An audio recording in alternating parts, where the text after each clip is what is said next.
Diego, o que você faz na vida? Eu sou professor de computação na Unicamp. De computação na Unicamp. Você é especialista em quê? Em criptografia e segurança computacional.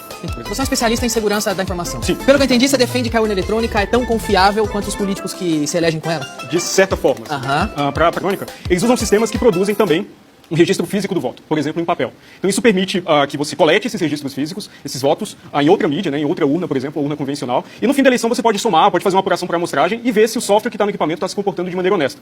Enquanto eu era professor da UNB, eu participei de um desses mecanismos de auditoria, foram testes organizados pelo próprio TSE, com uma série de restrições, então a gente tinha poucos dias, a gente teve poucas horas para ver o software de votação, e a gente encontrou falhas fundamentais nos mecanismos de segurança desse sistema. Quais são as falhas que você encontrou na urna eletrônica? Certo. Então, as falhas tinham implicação tanto no sigilo do voto, quanto na integridade dos resultados. Então, além disso, o sistema de votação também armazena a hora que cada pessoa votou. Então, se você quer, por exemplo, descobrir o voto de uma pessoa importante... Você lê o livro? Não no livro, mas em arquivos públicos também, em arquivos eletrônicos. Então, você consegue, pela hora que a pessoa votou, descobrir a posição dela na fila e recuperar com certeza matemática aquele voto específico. Então, um voto, às vezes, de uma celebridade, de uma pessoa ilustre, um industrial. Outro item. Sigilo, facílimo quebrar, segundo os testes. Sim, agora, demonstrado experimentalmente. manipular o voto, alterar o resultado de uma eleição através da urna.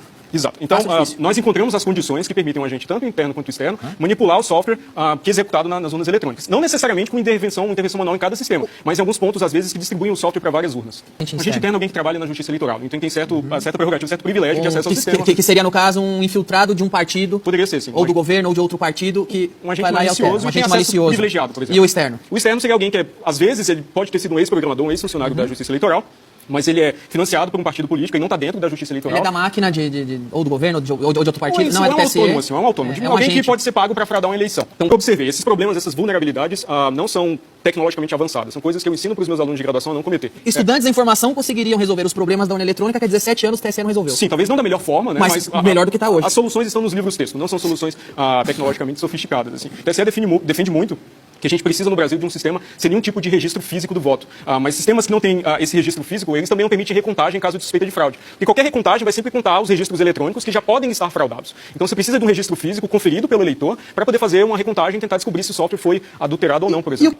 Mas é assim que funciona em todos os outros países. Então, não entendo por que o Brasil necessariamente tem que ter eleições menos transparentes. Esses são mecanismos de transparência eleitoral. Então, para citar um exemplo recente, quando máquinas de votar, também de primeira geração, né, com apenas registro eletrônico dos votos na Índia, foram demonstradas vulneráveis, a Suprema Corte de lá determinou que, a partir das eleições desse ano, todos os equipamentos teriam que produzir registros físicos do voto. E no Brasil o entendimento é o contrário. Qualquer registro físico do voto ameaça, por algum motivo... Quanto mais transparente ficar, pior é aqui. A característica mais importante de qualquer sistema de votação é transparência e as características, né, são transparência e confiabilidade. O segundo é um pouco o resultado do primeiro. Né? Então, transparência talvez seja a característica mais importante. Uma eleição puramente eletrônica não deixa testemunhas para a sociedade nos fiscais eleitorais. Só precisa de onde você chegar no TSE e mostra toda essa falha e mostra como é fácil fraudar uma eleição com a urna deles, o que eles falam? Uma entrevista que eu dei para um portal de internet logo depois dos testes e descrevi de maneira técnica todos esses problemas, a resposta oficial do tribunal era basicamente dizer que a minha atitude é uma ameaça à democracia. Assim, que eu